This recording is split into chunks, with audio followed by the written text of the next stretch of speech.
男嘉宾小于29岁，来自天津，是一名职员；女嘉宾小徐27岁，同样来自天津，也是一名职员。来，有请两位，有请。欢迎两位啊！结婚多久啊？结婚有半年多吧。谈恋爱有多久啊？谈恋爱是3年多。那3年谈恋爱的时候，他对你怎么样？刚认识的时候对我还不错，但是他后来就变了。你指的后来是婚前还是婚后？婚前婚后都有。婚前他有什么让你不满意的吗？你说说看。就刚开始的时候，我觉得他外形还不错，也特别的照顾我。这个没什么嘛，谁不喜欢美丽的事物呢啊？帅啊！但是交往时间一长了吧，他什么事他都不依着我。平常出去我喜欢的东西，他都不花钱给我买，还说我是乱花钱。对呀，那些东西化妆品你家里都有，你都没有用完，你就去商场买去，你不等于浪费钱吗？那怎么叫浪费钱呀？那衣服穿在我身上，化妆品用在我脸上，那叫乱花钱吗？我觉得那些东西没有必要买，该买的买，不该买的不要买。最起码你过日子嘛，你不像以前你单身生活，你过日子就得节俭，你不能乱花钱啊。什么叫该买？什么叫不该买？他觉得有用东西他就买，我觉得有用他又不给我买。我当时就以为他是会过日子嘛，我也就没多想。后来他就越来越过分，就是他心里根本就没有我。我心里当然有你啊，本来我就有自己的本职工作，我6日又去干一个婚礼主持的兼职，我做这一切不都是为了家为了你吗？难道你就不能体谅我一下吗？我怎么不理解你了呀？结婚后他说他想干婚礼主持人这个兼职，我当时我也同意了，他也把钱挣回来了，可他挣的钱就没给我花过1分。重点是没给你花啊，那钱呢？过情人节的时候，他连一束鲜花他都没给我买过。他的钱我见不到，他现在连他那个人我都见不到了。重点在于说，既没见到钱，还没见到人，对，他不如不要钱是吧？反正也没钱。为什么呀？那本来呢就平时上班就忙，朝9晚5的，6日也不在家休息，那当然陪你时间又少了。你又想又多赚钱，你又想多时间陪你，那不可能的事儿，鱼与熊掌不可能兼得呀。那结婚前我们说好了说是家务平分，可是从结婚到现在，你给我做过1顿饭吗？你干过1次家务吗？你干一些家务又怎么了？我在外边拼死拼活，不也都是为了你吗？就有一次他回家比较早。我那天我是发着烧硬墙把饭做完的。吃完饭以后，我就希望他能帮我刷个碗。可是我怎么叫都叫不动，他就坐在沙发上玩他的手机。我不是玩手机，那婚庆公司呢派单子，那都是抢单子。现在我不抢，我一会儿就抢不上单子了。再说你干家务，你什么时候你不能干？你偏那会儿关键的时候你干吗？你真是的。哎，我问一个问题啊，那天你知道你夫人发烧吗？不知道。他装不知道。不是我是真不知道。你跟他说了吗？我跟他说我不舒服，我头疼，他知道我不舒服。那还让他给你做饭？后来发生了什么？我后来就特别生气，我就把他的手机给抢了过来。他当时就跑到厨房，就把我放在池子里面，晚上全都给我摔碎了，他还骂我无理取闹。为啥？因为那天确实是干活工作也不是特别顺利。总心里边不痛快，回家之后吧，他一点安慰也没有我，但是让我干这干那，我心里一烦，就把碗给摔了。哎，你不是挺会过的吗？你摔碗不是钱吗？不是，摔完碗之后就不用刷碗了呀。哎呀，这是个好主意，以后咱们吃完饭就把碗都摔了，2天买新的是吧？好吧，接着我们往下听啊，还怎么样对你？他也知道我结婚前是什么样我是父母也是宠爱的小公主嘛，可是。嫁给他以后，我为他改变了特别多我什么东西我都是试着去学去做，其实都是为了他，但他就特别的不理解我。就有一次我单位就是聚会嘛，我没按时给他做饭，我回到家他就骂我。不是骂他，我是担心他。7点多他说跟同事单位聚餐，就想等他回家一起吃饭。8点多、9点多、10点多，你还不回家？我给你打了好几个电话，你一个电话也不接，多么担心你啊！你就不会提前给我打个电话吗？饭馆那么乱，我也不知道你给我打电话呀。再说，他根本就不是担心我，他就是等我那口饭，他就是把我当成他的保姆。最后气得我连饭我也没吃。做了吗？没做。没做，您吃什么呀？等他回来想一块儿吃点别的呗，就早的话。就外卖了是吧？对对。哦，原来如此。他骂完我以后，我就特别委屈，然后我就跑到厨房。我当时我还给他发了个短信，我问他你饿吗？我本心还是想给他做饭的。但他都没给我回短信，他穿着衣服就走了，摔门就走了。你都吃完饭吃饱喝足，你还不允许我外边吃口饭去吗？我饿肚子了。那你也没告诉你吃饭去，你走了2个多小时你都没回来，那我也担心你呀。10点多那饭店都关门了，我走了好几里路吃这顿饭。就因为这件事情，我现在都不敢跟朋友他们去聚餐。哎呦，这个委屈是吧？啊，行，今天为什么来？就这点碎事儿是吗？不是，我就觉得他工作特别的忙，我不知道到底是我重要还是工作重要。哦，谁重要啊？当然他重要了，但是为了生活，你也不是没有办法嘛。现在，女生现在自己的工作忙吗？他那阵儿是让我把工作给辞了，然后我就给辞工作了。啊？我当时没想那么多，因为他平常他总是说我干什么事儿都干不好，说我没用。他说你就把工作辞了吧。啊。我当时我就给辞了那份工作。对。那你干嘛呀？我现在就是在家给他做家务，晚上给他做饭。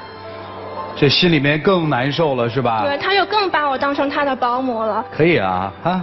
不是，我主要是他就这个人吧，就是平时太单纯善良了啊，在单位总是受欺负。我说了很多方法吧，他一点也不接受。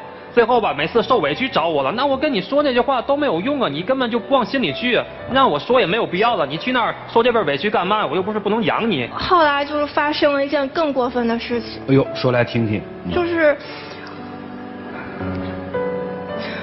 就是我过生日的时候，他去给别人当新郎。啊？因为是这样的，因为那天嘛有一个那个婚礼秀。然后我就去那儿帮人忙去。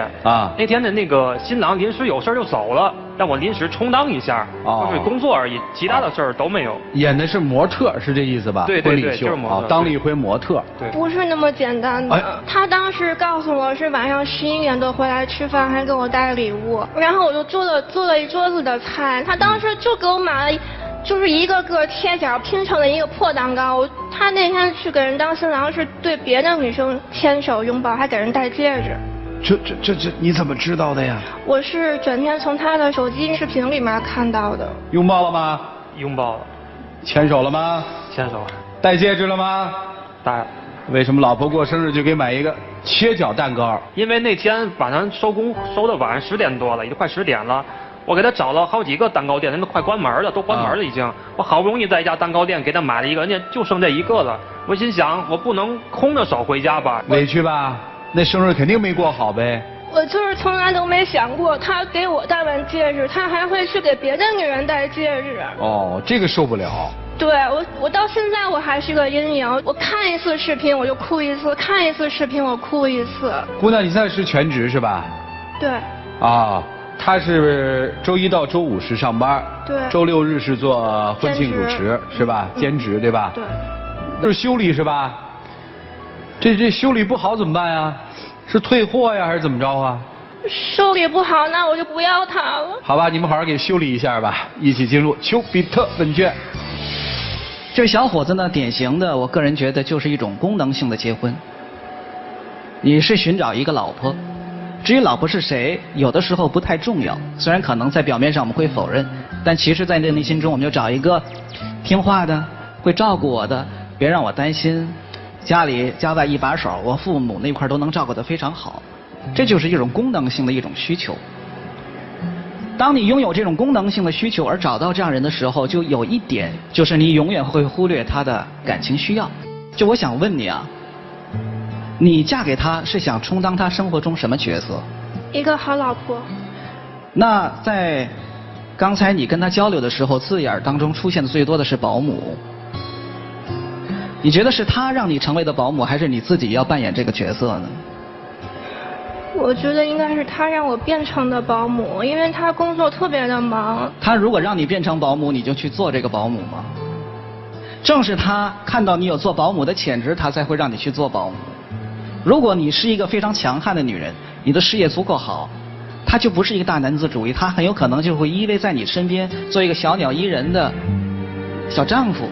当女人不自立不自强的时候，你的生活就没有发言权。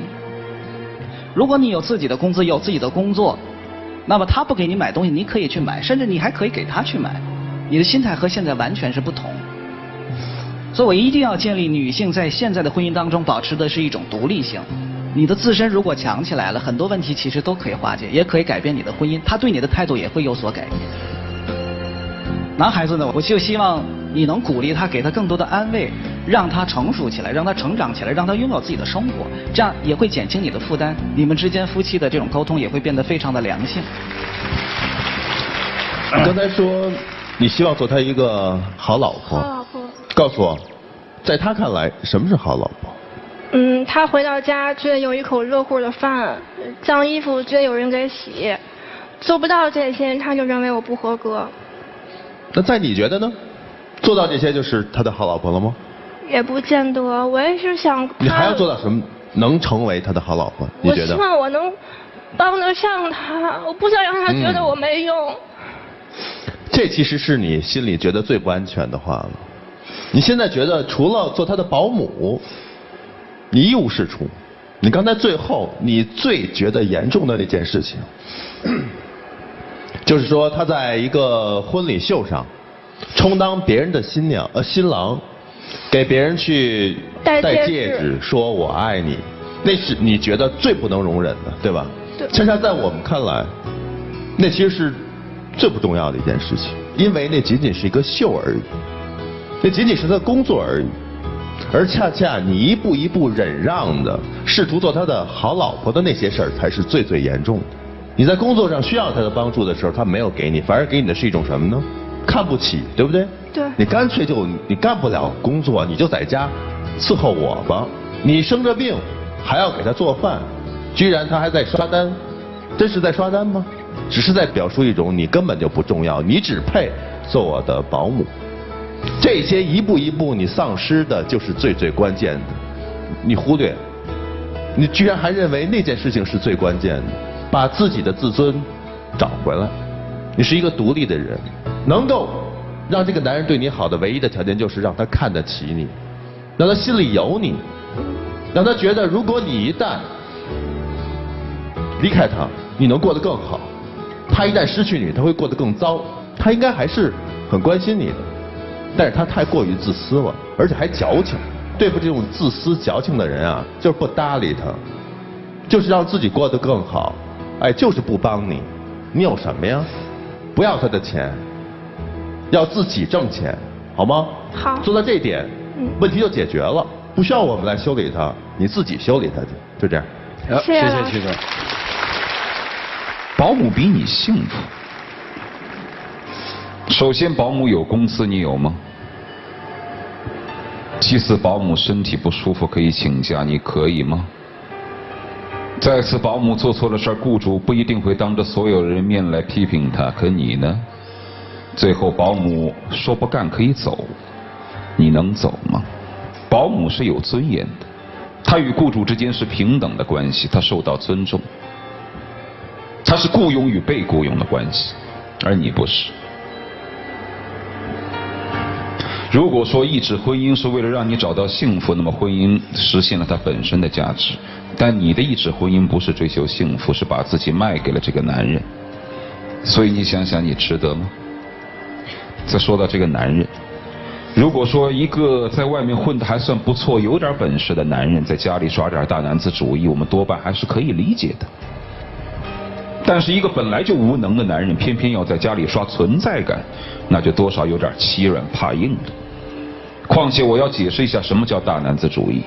真正的大男子主义是否认女人的能力，觉得女人不行，什么都要靠着男人。但是之所以有这样的思想，随之而来的行动就是男人会亲力亲为的去做。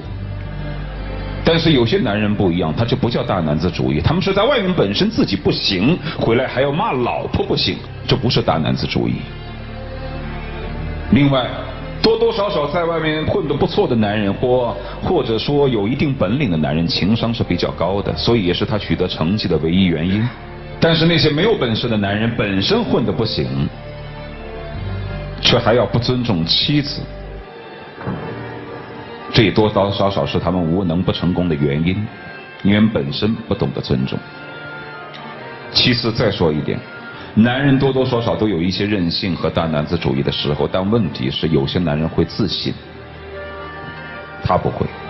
比如说在你洗碗的时候，你说你不舒服让他去洗碗，他说他在刷单，他情急之下把碗都刷了。把碗都摔了我也可以理解，可能在情急之下一时半会儿头脑热了。但是如果真爱你的男人在摔了碗之后，在晚上平静下来之后，会觉得有点过分。这是一个正常的爱你的男人他基本的思维，但是他没有。种种的这种角度来看，这个男人从内心深度是不尊重你。我们追求幸福的方式是在追求权衡和妥协的过程当中，把幸福的价值最大化，但并不代表妥协的没有原则、没有底线。如果对方把你当妻子、当人看，你的妥协可以换来暂时的以退为进；但如果对方压根就不尊重你，你的妥协被别人视为你无能，你就应该活该这样忍受我对你的不尊重。所以既然别人不尊重自己，咱们自己尊重自己好吗？好。就不要再说什么修理他，又或者是哭哭泣泣的。你只有把自己当人看，别人才会把你当人看。老师们一直在强调一个问题，叫女性的独立。独立吗？独立的第一步是在思维上、思想上能独立。经济上呢，要独立吗？我经济上现在都是靠我父母。对呀，不独立啊。不独立。那你这忙的钱去哪儿了呢？挣那么多钱是为了什么呀？好像挣钱是为了幸福吧？现在大家只做一件事，挣钱就是为了挣钱，号称是为了幸福。钱挣多了你幸福吗？那你要它干嘛呀？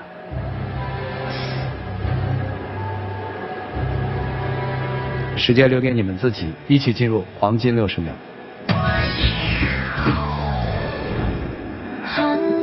通过这件事之后呢，我觉得我平时可能对你不够关心，不够照顾，在以后的生活跟工作当中，我会找到一个平衡点，尽量的去弥补你。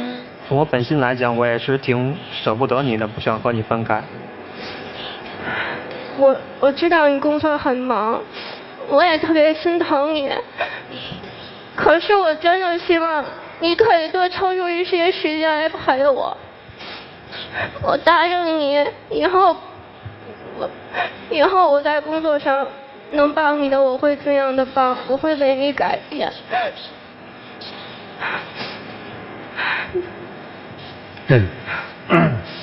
再让我考虑一下，我希望你也可以为我改变。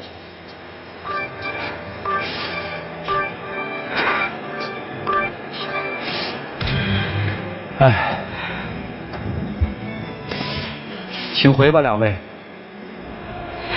现在好多人都说，因为爱你，我愿意为你改变。其实大家有没有想过，所有的改变其实是为了自己，跟别人有什么关系呢？来，请关门。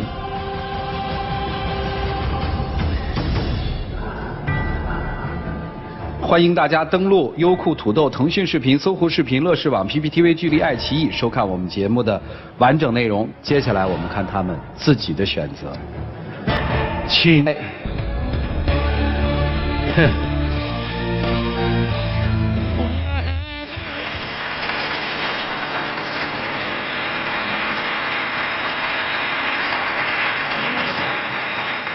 我以后会好好照顾你的，会多抽出时间陪你的，我错了，你原谅我吧，我是离不开你的。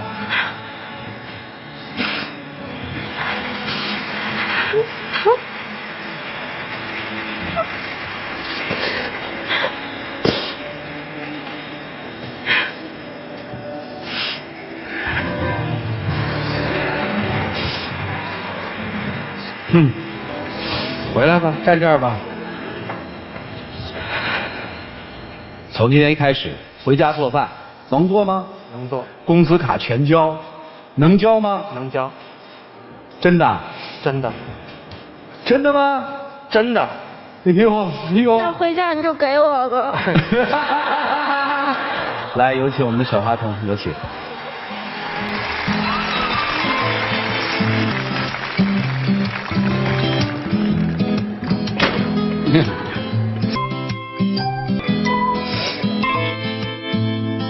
好好的吧，发自内心的吧，就当我们给你们来一个浪漫的仪式吧。各位，请见证。对不起，我错了，老婆，你原谅我吧，我以后不这样。那你以后能多陪我吗？能陪你。男神。哎。你抱我一下啊。